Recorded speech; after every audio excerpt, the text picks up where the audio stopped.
Today's the perfect day to do it. Today's the perfect day to light the fuse between Met fans and Yankee fans. Why? Because we're all happy.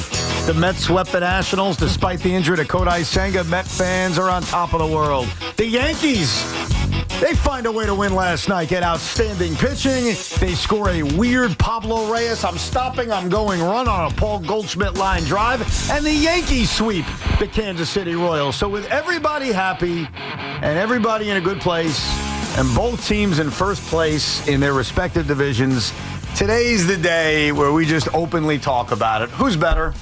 Who's the better team? And I think the way we should do this is, first of all, Teak, before you offer an opinion on such a controversial third rail of sports, okay, before you say which team you think is better, yes, do you have an opinion on the subject, like a strong, I think it's team A, I think it's team B? Yes, I do, but I almost feel like I could be convinced otherwise. Well, I'm glad you said that, because the way we're going to do this is, we're stereotypical. I think the Mets are better than the Yankees. I really do. Sean, stereotypically, thinks the Yankees are better than the Mets. So I will state my case. Sean will state his case. Tiki, as the independent juror that he is, IBO par excellence. IBO squared will determine who he agrees with, and we'll take your phone calls. We'll have a good, fun day. There will be no screaming. There will be no yelling. There will be no name-calling. It'll be a very respectful Yankees versus Mets discussion on this beautiful Friday the 13th in New York City. I do remind you, the toll-free number is 888-808-1019, and because I'm in a very respectful mood, a very happy mood, Shaun Morash, I know you're very proud of your daughter. Today was moving up day. Congratulations to her. Hey, Shout out, only Peyton. got 2 more weeks of school. Yeah, exactly. And another moving up Tuesday. We can't just group these things in, huh? They really should. I mean, that's a different story. I give you the floor as the defending American League champions, as the former big brother of this town, Shaun Morash. Please explain to us, peon Met fans, why the New York Yankees are better than us. Okay, well, you want to start with the most obvious reason first? We've already shown you we are. We played and won 2 out of 3, so that's just a really good start there, Evan. I mean, Solid. We've gotten to see them head-to-head. Here's the other reason. I don't know about you guys, but when the Met fans boasted their chest out about the Yankees and how the Yankees can be compared to the Mets this year, we heard a lot about playing the American League and how much dangerous the National League is. Well, again, like I pointed out, the Mets couldn't hang with the Yankees. They couldn't hang with the Red Sox. And then guess what else happened? I don't know about you guys. I've looked up the last 3 weeks as all the Met fans started flexing and flexing and flexing. 12 of their last 16 games have been against the Rockies, the White Sox, and the Nationals. The Rockies, the world's worst baseball team. You've played twice recently, the White Sox, and, of course, the Nationals. And, look, you did what you can only do. You could beat the teams in front of you. Also, both of us took a trip out to L.A. to play the defending world champion Dodgers, and guess what happened? We each lost 2 games out in L.A. Oh, come on. So, look, if you're going to call for splitting that, again, we're going to play the games. We each lost 2 games out in L.A. So, look, the schedule talks, the schedule walks, and the reason the Mets have a slightly better record than the Yankees right now is because of the easiness of their schedule. And when we saw each other mano-a-mano, it was Yankees 2, Mets 1. The Mets have also played 2 more games than the Yankees. Absolutely. Is that really your argument? I have more, Evan, but I can't go 15 minutes of all of this. Why don't you go and I'll volley back? I wasn't even going to waste my time with some of the stuff you said, but I want to counter it very easily. Against teams above 500, the Yankees are 20-17. The Mets are 23-15. So the Mets have beaten close. plenty. No, but better. Very close, and 2 more games, I might add. Well, hold on. The schedule. In fairness, Sean, I never interrupted you when you did your little diatribe. Evan, this is where I admit something. Yeah. You're right. I'm wrong. Mic's off. Do what you got to do. Thank you. I mean, I don't need I didn't counter anything you said. I waited patiently. The Mets have proven they can beat good teams. You mentioned the L.A. Dodgers and conveniently say the Mets lost twice in L.A. They also beat them twice. You beat them once. The Mets also won a series against the Dodgers at Citi Field. So let me do some quick math. The Mets won 4 out of 7 against the L.A. Dodgers. But I wasn't going to even waste my time on head-to-head or who you beat because I think that kind of stuff is overrated. A lot of it is when you play a team. You know, it's when you play a team. It's the timing of when you play a team. And so, sure, the Yankees won the Subway Series, but I certainly wasn't sitting here pounding my chest that the Mets beat the Yankees 4 times last year. That didn't make the Mets better than the Yankees. I'll tell you really what makes, I think, the Mets better than the Yankees. The Yankees are scoring a ton of runs, and they deserve immense amount of credit for that. To me, the Yankee lineup, and I love Goldie, The only guy that scares me in the Yankee lineup is Aaron Judge, and he's the best. Like Juan Soto, Pete Alonso, God bless him, they ain't Aaron Judge. No question about it. But I look at Cody Bellinger with a skeptical eye. I look at even my guy Paul Goldschmidt, who's older, with a skeptical eye. I look at the years you got out of Trent Grisham and Ben Rice with a skeptical eye. The Met lineup, despite not having better numbers than the Yankees, I couldn't argue that, feature a lot of guys that should scare you. Pete Alonso should scare you. Juan Soto should scare you. Brandon Nimmo is a very capable Major League ball player. Francisco Lindor should scare you. So I project further. I project into the second half of the season, and I have more confidence in the Met lineup than I do the Yankee lineup. The Yankees have relied on a few guys who, quite frankly, I don't think they're going to sustain their first half performances. I don't think Ben Rice is going to sustain. I don't think Trent Grisham's going to sustain. I don't feel that way about the Mets. I feel like there's a lot of guys who may be even better in the second half of years. But here's the real ultimate, my trump card over you. I like Luke Weaver. We all like Luke Weaver. He ain't walking through that door right now. He's on the IL. He hasn't spent more than just a few months as a closer. The New York Mets possess, argue with me if you try, the best and most reliable closer in this sport, and his name is Edwin Diaz. At the end of games, in a close game, I defy you to tell me you wouldn't trust Edwin Diaz over anybody else. And those small things, and I could go further, but I don't want to clog all the time, Teak. That's just a few of the reasons why the Yankees are a good team. In fact, some may say they're an adorable team. They ain't the Mets. You pointing to Luke Weaver's injury is as sad as me just bringing up the losses out in L.A. and not the wins. You want to play the injury game, Evan? Giancarlo Stanton about to walk through that door. And do what? And rake. Because all those lineup concerns you gave about the Yankees, they've done all that run scoring this year without him. And the Mets don't have that kind of bat walking through the door to help their lineup at any point. And what's also great about this Yankee lineup, and you can kind of pinpoint, I'm hearing a lot of I don't think. What do we know? We know Ben Rice has been this good. We know Trent Grisham up until recently has been this good. The Yankees did a bulk of this without Jazz Chisholm, who has just returned. The Yankee lineup is also not just home run or nothing, despite the fact that they're hitting a million bombs. They're manufacturing way more runs than they did a year ago when, pause me if you've heard this, they made the World Series, something the Mets failed to do. The Yankee lineup is dangerous. I'll give you, I have bullpen concerns. Outside of Edwin Diaz, I still have bullpen concerns about the Mets as well. And the grand old flag of hanging your hat on that pitching lab, of which it's been wonderful in Queens. We don't have to call ours a pitching lab. We just call it a rotation. And Ryan Yarborough, more on him later, has been pretty damn good as a find. Will Warren with a punt lineup last night just showed you that start before with Boston. That was not the Rookie of the Year candidate kind of start we've had. Carlos Rodon has been, I'm not going to say the word because you can't say it on the air, but the kids would say he slaps. And he slaps. Max Fried is the best pitcher in New York, dude. So I'll give you Max Fried. Like, Max Fried has a track record. Max Fried has a resume, and Max Fried has backed it up with a Cy Young caliber year this year. But I look at the rest of your rotation, and I trust my pitching lab over yours. Oh, I do. Yeah. I trust what Clay Holmes has done. I know that's a curse word to you because Clay wasn't the greatest Yankee of all time. This is where I interrupt you, foolish man. What? You... 5 minutes ago, I don't know that Ben Rice is going to have that kind of second half year. I don't know what happened with Trent Grisham. Goldschmidt, I know he's my guy, but he's old. And yet, you have the confidence that what we've seen in Clay Holmes the first half of the year is definitely going to stick? Can I tell you what? Solid point there, Charlie. No, but let me counter that because for a year and a half, I've seen the Mets get the most out of pitchers that were left for nothing. We saw it last year from Sean Manaea, from Luis Severino. We saw it, and we're seeing it again. We're seeing it in the first half from Griffin Canning. We're seeing it from Clay Holmes. And what didn't happen last year was, well, the pixie dust rubbed off. Like, that never actually happened, unless you want to pick on Sean Manaea at the very end against the Dodgers, in which he was clearly out of gas. Like, this lab has shown you that they don't just fix guys temporarily. They turn guys around. And I think it would be a disservice to Clay Holmes to say that you wouldn't believe in him. This is his transition into the rotation and the first half of the year. What evidence has he given you that this is a fluke? You know what's been really easy? But because here's the evidence I have about Grisham and Ben Rice the last few weeks. Their numbers over the last 3-4 weeks has come crashing down to earth. That hasn't been the case yet with Clay Holmes. Don't you think it's a little that's different? A fair comparison. Don't you think it's a little different with guys in a lineup running out there every day and going through the ebbs and flows of a baseball season and going through slumps like every hitter does? You think it's a little different? You have to give him that. Well, no, I think the difference is there are a lot of differences between comparing a pitcher and a position player. But what I'm telling you is there are cracks in the armor on Trent Grisham becoming a full-fledged superstar. Okay, you want to do cracks? So far, there haven't been cracks with Clay Holmes. Like, it looks like this experiment really works. It looks like the Mets, to their credit, saw something in Clay Holmes that your franchise didn't see. And so I do believe him in the second half of the year. I do. All I've done in this argument so far is prop up the Yankees and not try to point to the Met cracks because I was trying to be above that. But as long as you want to talk about cracks, well, let's start here with your big pitching lab.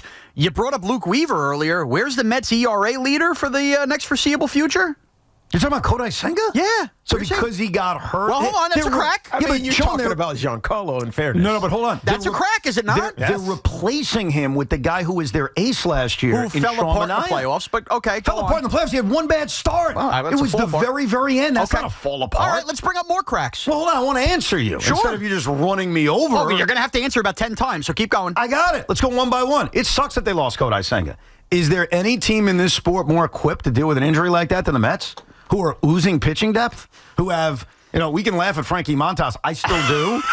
But if the Mets turn Griffin Canning into a really good pitcher, why wouldn't I believe they're going to turn Frankie Montas into a good pitcher? Again, Griffin Canning sucked last year. The fact that he has a sub-3 ERA should give you pause on the Mets being able to turn anybody around. But that's where we wash it out. I'm willing to give you that, but then you got to give me Yarborough and Will Warren and understand the Yankees are replicating exactly what the Mets are doing. No, they're not. You're comparing Ryan Yarborough and Will Warren's performances to Griffin Canning? Yeah. I mean, again, I don't think the numbers would back you up on that. They're not starting 15 times versus the White Sox and Rockies, but I digress. But he started against the Dodgers and shut them out. That doesn't count? Sure. Did Griffin Canning throw 6 scoreless against the Dodgers? He did. He had a great start. I could be remembering wrong. Maybe it was 6 innings, 1-run teak. You could look it up. But don't minimize a guy like Canning's performances against Chicago and Colorado and leave out what he did against L.A., who's got the best lineup in the world. Now, what? Are you going to counter that or just move on to your next thing? I already won this, so I'm going to move on to the next thing. You didn't win it. I'm telling you that you're wrong. I'm dictating Griffin pace Canning here. threw 6 I'm scoreless? Rick Carlisle. I'm dictating pace here. Evan, let's move on to the next thing. You're a bully. I am good. You know what? I'm feeling very bully-esque. Keep it moving. I like that. I appreciate that. Well, I'm Tyrese Halliburton. I'm going to keep the pace moving. Yes. All right. What did we come on Halloween at 2 o'clock Eastern after the Yankees elimination last week that you got a good chuckle at? What was our main concern about the New York Yankees and what did them in? Halloween? Evan, you got to play. I'm dictating the pace. I'm so confused by what you're saying. That was the day after the Yankees got eliminated. What was our main topic? The day after to the Dodgers? Yes. What did the Yankees in? Go ahead. Answer the question. They imploded. They choked. Fundies. Oh, fundamentals. Fundamentals. Yes. Fundies. Big problem with the Yankees last year. You brought up Goldschmidt, aging, all of the stuff he's done at first base. Your big bad first baseman you fell in love with can't complete a throw. Okay? Big issue. Have you watched him play first base this year? Yeah, and he can't complete throws. Have you watched him in all aspects of playing first base? I know. He can make a great stretch, nice pick. Do you think Evan, he's making throws is part of it. Don't give me the positive. It's a big negative right now. No, but hold on. Have you seen him play first base this year? Yes, Evan. I watched the Mets. Do you think, if you had to be fair and rate his defense this season, would you say it's been B+, B-, D? Like, I'd give it a B because the throws have been that bad that is the difference between winning and losing some games. He's got an aspect of his defense at first base right now that's a problem. And I think a lot of it is mental. And those are the throws specifically to the pitcher covering, but obviously even throws home. Sean, I love it. You got to let me finish.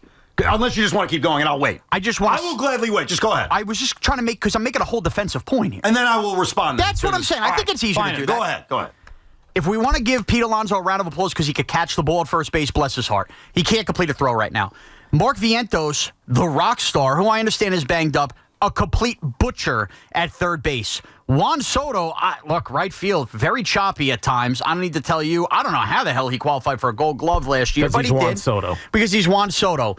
The Mets defense right now is giving me major 2024 Yankee vibes, where that seems to be extremely cleaned up. Look at the plays the Yankees were turning last night defensively on the Yankee end. So while we talk about offense and we talk about pitching, one thing you can't compare, the Yankee defense is way better than the Met defense at very important positions. So, a couple of things. I think their defense in left field has been elite with Brandon Nimmo. I think their defense in center field when Tyrone Taylor is out there, and if you watch yesterday's game, you saw 2 examples of that. A great throw home, a great diving play. We saw that 2 days earlier. Tyrone Taylor plays very good defense in center. And sometimes when people talk, you could tell if they watch the team or not. Juan Soto's defense has been fine in right field. Fine. When you repeat it that he's a butcher or he's bad, it's evidence you don't watch him or you just follow the normal conversation. Same goes with Pete. Pete Alonso's had a Gold Glove caliber year defensively at first base. I stand by that. I do. I don't know about that. I stand by that. A little high-profile miscues with the arm there. But you just nailed it. He's had a few high-profile miscues, right. And I think what unfortunately happens... Glove is perception more than anything, really. No, but here's the problem with that. Because it's high-profile, and because Kodai Senga got hurt because of a bad throw, or because there was a bad throw in the Yankee game, or what happened. No, it was the Dodger game. I get them very... Which one was he going home? It was the Yankee game. It was the Yankee game, yes.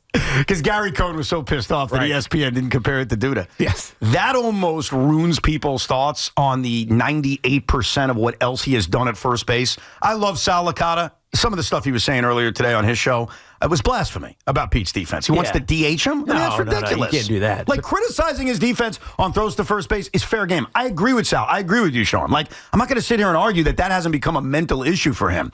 But to ignore the 95% else of his defense at first base is a disingenuous conversation.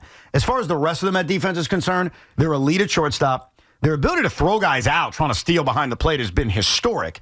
And at third base, you're right, if Vientos is out there, but when Beatty and Mauricio's been out there, and they may well end up being the everyday third basemen, their defense has been actually really good.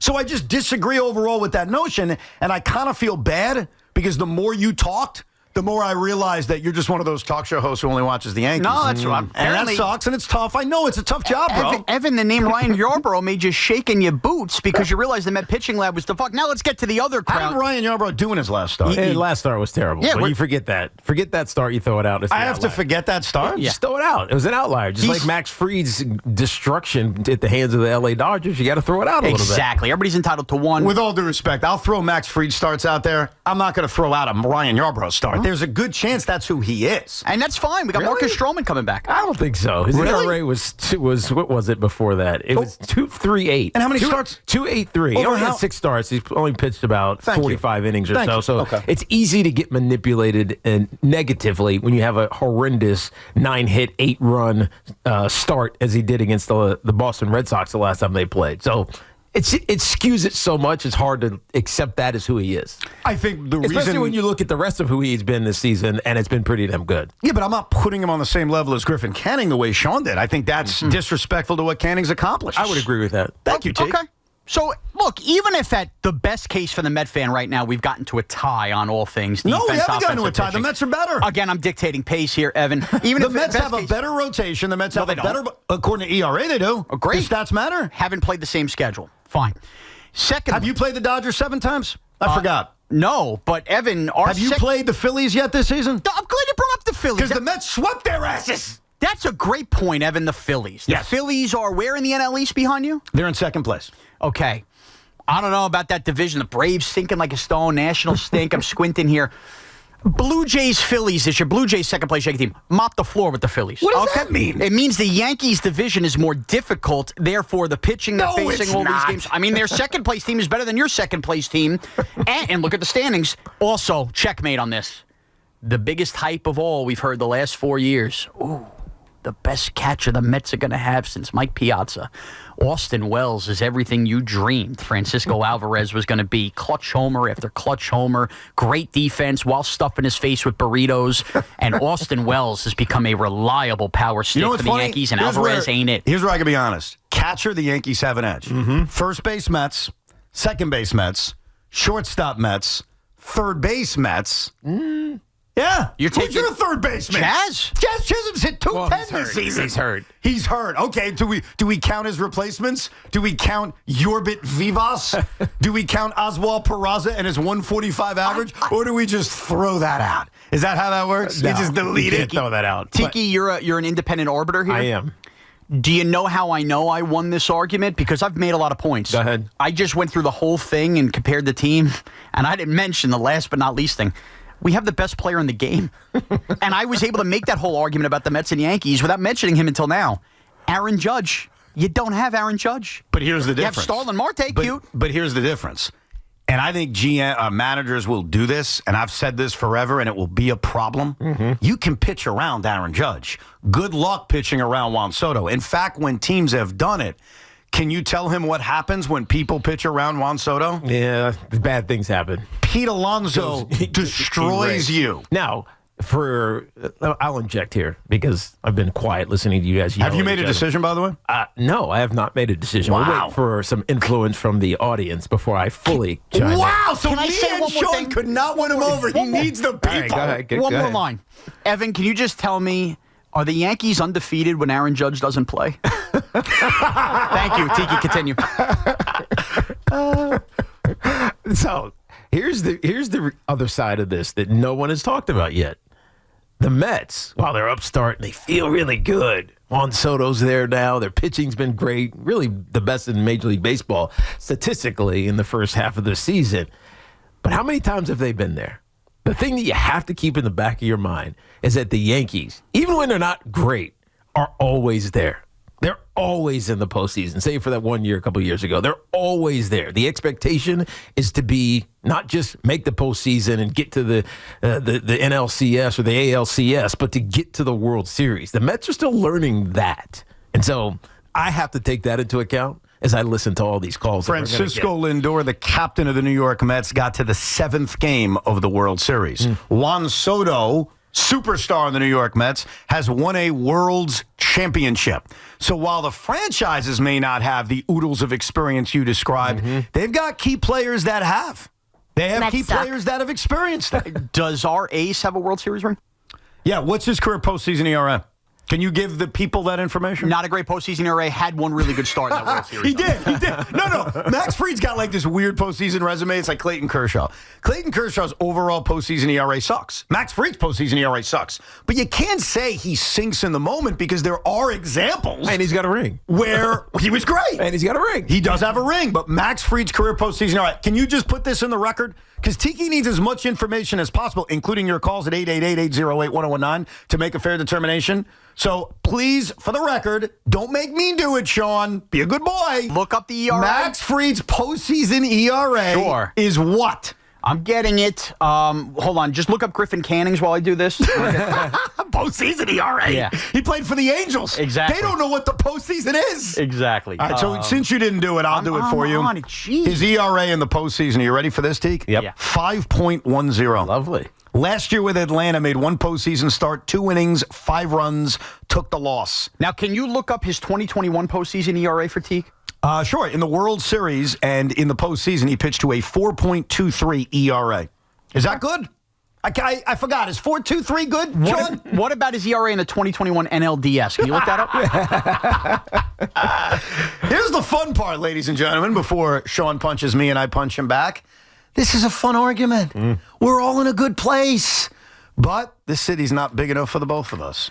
We'll get to your calls next, 888-808-1019. Plus, we need to do a deep dive on the newest, weirdest nickname coming out of Yankee land. And it involves Trent Grisham. We're coming to you live from the Town Fair Tire Studios, powered by Town Fair Tire. Nobody beats Town Fair Tire. Nobody.